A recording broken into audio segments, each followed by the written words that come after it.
Et moins de 2 semaines après les attaques, la mort de 130 personnes, la vie peu à peu reprend son cours à Paris. Les esprits restent pourtant profondément marqués et certains secteurs ont commencé à sentir les effets de cette crainte, l'impact économique de ces événements. On en parle avec vous, Karina Chabour. Bonjour. Bonjour Et oui, c'est Elisabeth. l'une des autres conséquences de ces attentats, la fréquentation des lieux touristiques et notamment des magasins a fortement chuté. Est-ce qu'on peut déjà en chiffrer l'impact? Oui, absolument. Dès le lendemain, les réservations, que ce soit des hôtels, des avions, des spectacles, des restaurants, se sont multipliées. Pour l'hôtellerie, du 14 novembre, c'est-à-dire le lendemain des attentats jusqu'à dimanche dernier, la baisse du chiffre d'affaires est comprise entre 15 et 50% dans la capitale, moins 40% pour la restauration, toujours à Paris.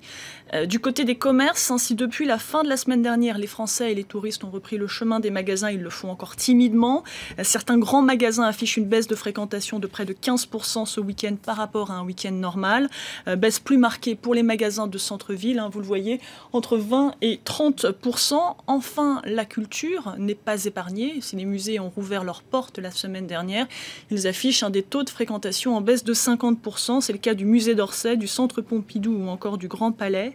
Les salles de spectacle subissent elles aussi le contre-coup, même si la situation est en train de s'améliorer lentement. Je propose d'écouter le président des producteurs de spectacles.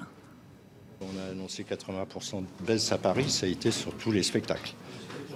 Là, effectivement, ça remonte un peu depuis 2 jours, puisqu'on est en gros à 50. En province, on était plus vers 30 de baisse. Alors surtout, ce qui est important de signaler, c'est que des manifestations très importantes ont été annulées. C'est le cas de la Fête des Lumières à Lyon ou encore de toutes les grandes manifestations autour de la COP21. Et cela aura un effet évidemment sensible sur les fréquentations de touristes. C'est donc indéniablement un nouveau coup dur pour le tourisme après les attentats de janvier dernier. Pour autant, la croissance française est-elle en danger, Karina?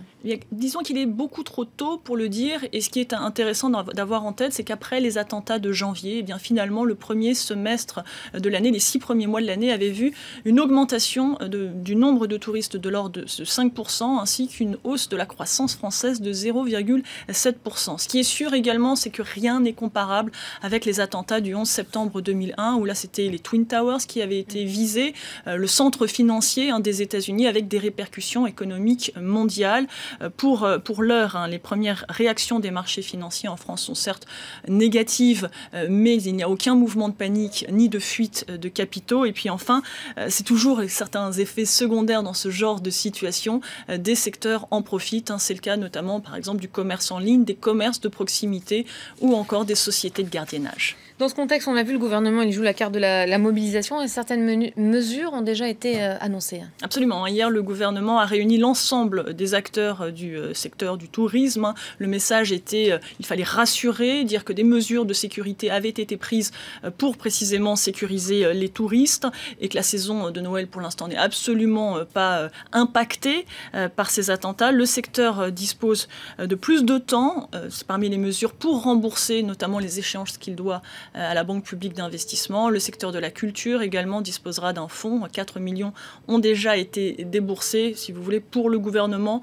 Paris est la première destination touristique du monde et compte bien le rester. Important lorsque l'on sait que le tourisme, l'année dernière, c'était 85 millions d'étrangers qui ont visité le pays et que c'est un secteur qui pèse 8% de la richesse nationale. Qui rapporte donc. Merci beaucoup, Karina Chabour.